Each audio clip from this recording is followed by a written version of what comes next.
আজকে তোমাদের সাথে শেয়ার করব সন্ধেবেলা চা বা কফির সাথে খাওয়ার জন্যে নাস্তা রেসিপি। তা সেই রেসিপিটা করার জন্যই আমি এখানে এক বাটি সুজি নিয়েছি। এবার সুজিটাকে আমি একটা মিক্সির বাটির মধ্যে ঢেলে নিচ্ছি। সুজিটা একটু গুঁড়ো করে নেব বন্ধুরা। দেখতে থাকো আমার আজকের এই রেসিপি, আশা করছি তোমাদের ভীষণ ভালো লাগবে। বাই দ্য ওয়ে, আমি শম্পার ইউটিউব চ্যানেলে তোমাদের সবাইকে ওয়েলকাম। তা বন্ধুরা, গুঁড়ো করে ফিরে আসছি। দেখো সুজিটা কিন্তু আমার গুঁড়ো হয়ে গেছে। সুজিটাকে এবার আমি সাইড করে রেখে দেব। এইদিকে দেখো আমি একটা ছোট বাটি নিয়েছি, তার মধ্যে দিয়ে দিচ্ছি 3 চামচ চিনি। এই চিনি দিয়েই আজকে রেসিপিটা বানাবো। চিনির মধ্যে দিয়ে দিচ্ছি আমি অল্প পরিমাণ জল। এই চিনির জলটাই আমার এই রেসিপিতে কাজে লাগবে। সামান্য একটু আমি মিশিয়ে নিচ্ছি চিনির সাথে জলটা। এবার এইদিকে একটা বাটি নিয়েছি, তাতে যে সুজিটা আমি গুঁড়ো করে রেখেছিলাম সেটা দিয়ে দিলাম। তবে সুজিটা কিন্তু খুব বেশি গুঁড়ো করব না বন্ধুরা। এবার তার মধ্যে দিয়ে দিচ্ছি যেই বাটির মেপে সুজি নিয়েছিলাম সেই বাটি মেপেই 3 ভাগের 1 ভাগ ময়দা, আর দিয়ে দিচ্ছি কিছুটা ভাজা চিনেবাদাম, আর দিয়ে দিলাম 2 চামচ গুঁড়ো দুধ। আমি গুঁড়ো আমল দুধ দিয়েছি বন্ধুরা। আর দিয়ে দিচ্ছি 1 চামচ ঘি। এই ঘিটা দিলে কিন্তু ভীষণ টেস্টি হয় খেতে, তোমরা চাইলে সাদা তেলও দিতে পারো। এবার ঘিটা দিয়ে ভালোভাবে আমি এই শুকনো উপকরণগুলো মিশিয়ে নেব। একটু সময় নিয়েও শুকনো উপকরণগুলো ঘিয়ের সাথে মিশিয়ে নেব বন্ধুরা।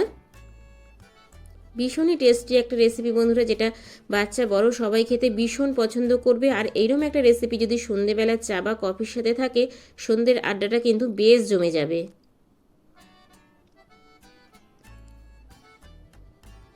দেখো আমার মাখা হয়ে গেছে। এবার আমি যে চিনির জলটা করে রেখেছিলাম সেই চিনিটা এইভাবে দিয়ে দিচ্ছি।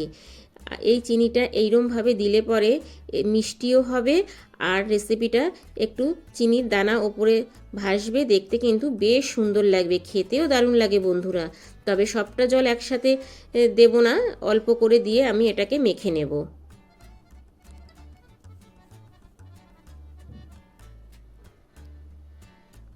এইভাবেই অল্প করে দিয়ে আমি মেখে নিচ্ছি।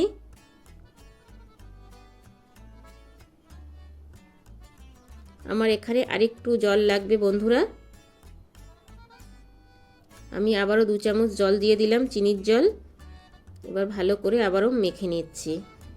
তবে এটা কিন্তু খুব বেশি পাতলা মাখা হবে না, একটু শুকনো শুকনো থাকবে। এই দেখো হাতে করে দেখে নিতে হবে যে মাখাটা ঠিকঠাক হয়েছে কিনা। এবার যেহেতু সুজিটা একটু ফুলবে, তার জন্য আমি এটাকে 10 মিনিট রেস্টে রেখে দেব। ফিরে আসছি বন্ধুরা আবারও 10 মিনিট পরে। এই ঢাকা চাপা দিয়ে রেখে দিলাম।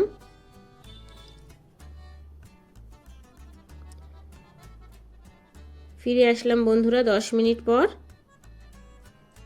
এই দেখো 10 মিনিট পর কিন্তু সুজিটা ফুলে গেছে, আর দেখেই তোমরা বুঝতে পারছো আগের থেকে অনেকটাই ড্রাই হয়ে গেছে। আবার একটু হাত দিয়ে আমি মেখে নেব। মেখে নেওয়ার পর এইরকম ছোট করে গোল্লা করে নেব। এরকমভাবে হাত দিয়ে চেপে চেপে সব কটা গোল্লা রেডি করে নেব আমি।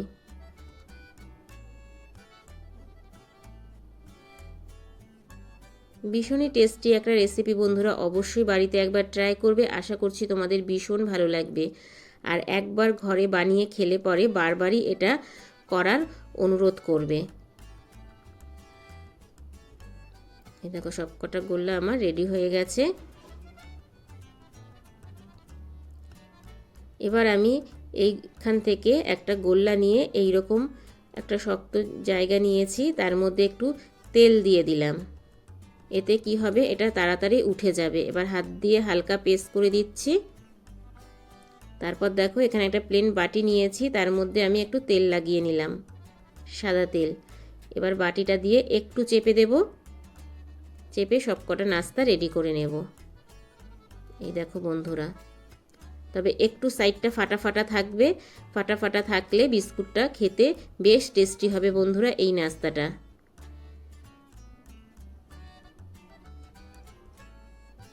এই দেখো আমার কিন্তু একটা রেডি হয়ে গেছে।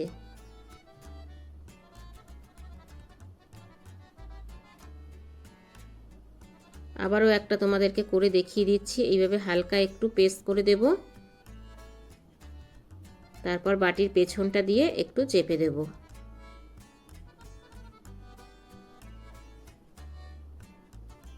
এই দেখো, খুব সহজেই কিন্তু উঠে যাচ্ছে বন্ধুরা। অবশ্যই একটু তেল মাখিয়ে নেবে, তেল মাখিয়ে নিলে এই নাস্তাগুলো খুব সুন্দরভাবে উঠে আসবে, আর সাইডটা একটু ফাটা থাকবে। এইভাবেই আমি সবগুলো রেডি করে নিচ্ছি। এই দেখো বন্ধুরা, সবগুলো আমার রেডি করা হয়ে গেছে। কতটা সুন্দর লাগছে দেখতে, আর খেতেও কিন্তু বেশ টেস্টি হয়েছে বন্ধুরা। এবার আমি এদিকে তেল গরম করতে বসিয়ে দিয়েছি। এবার তেলের মধ্যে একটা একটা করে নাস্তাগুলো ছেড়ে দেব। তবে তেলটা কিন্তু খুব বেশি গরম করা যাবে না, খুব বেশি গরম করে দিলে নাস্তাগুলো কিন্তু পুড়ে যাবে বন্ধুরা, আর ভেতরটা একদমই কাঁচা থাকবে। তেলের মধ্যে খুব সাবধানে ছাড়বে। দেখো সবগুলো আমি দিয়ে দিলাম, একটু সময় হতে দেব। এবার একটু লাল হয়ে যাওয়ার পর আমি উল্টে দিচ্ছি। এই সময় গ্যাসের ফ্লেমটা একদমই লো করে দেবে।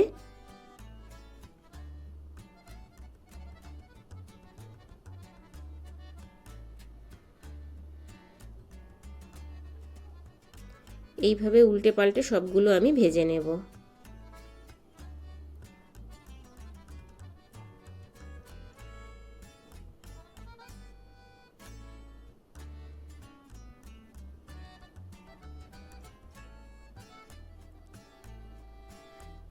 তো দেখো বন্ধুরা, আবারও আরেক পিঠ উল্টে দিচ্ছি। এই দিকটা কিন্তু হয়ে গেছে। দেখো কত সুন্দর একটা কালার এসেছে।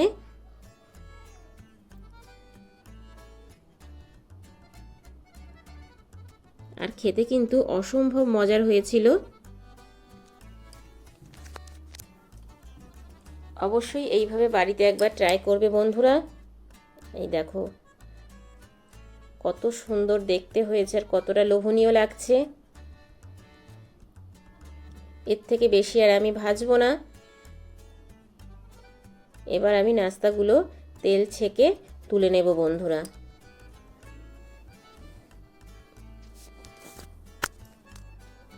সবকটা আমি তেল ছেঁকে তুলে নিচ্ছি।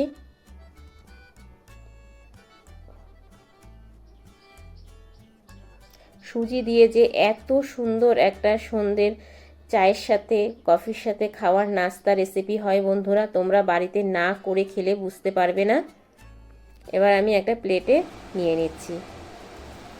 আর দেখো বন্ধুরা, আওয়াজটা দেখে বুঝতে পারছো কতটা কিসমি হয়েছে। এবার তোমাদেরকে একটা ভেঙে দেখিয়ে দিচ্ছি। দেখো কত সুন্দর হয়েছে। বাদাম আর সুজি দিয়ে এই রেসিপিটা অবশ্যই বাড়িতে একবার ট্রাই করবে, যেটা সন্ধ্যের চা বা কফির সাথে খেতে দারুণ লাগবে। ছোট বড় সবাই খেতে ভীষণ পছন্দ করবে। তা বন্ধুরা, আমার আজকের এই রেসিপিটা তোমাদের কেমন লাগলো ছোট্ট একটা কমেন্টস করে জানিও, কারণ তোমাদের ছোট্ট ছোট্ট কমেন্টস আমাকে ভিডিও করতে অনেক বেশি উৎসাহ দেয়। বাই দ্য ওয়ে, এতক্ষণ দেখছিলে শম্পার ইউটিউব চ্যানেল। আবার দেখা হচ্ছে তোমাদের সাথে নেক্সট কোনো নতুন রেসিপিতে। ততক্ষণের জন্য টাটা, বাই বাই। সবাই ভালো থেকো, সুস্থ থেকো। আর আমার চ্যানেলে কেউ যদি নতুন হয়ে থাকো, আমার চ্যানেলটাকে সাবস্ক্রাইব করে পাশে থাকা বেল আইকনটা অল করে দিও। যখনই আমি নিত্য নতুন ভিডিও আপলোড দেব তোমাদের কাছে পৌঁছে যাবে। Thank you for my watching.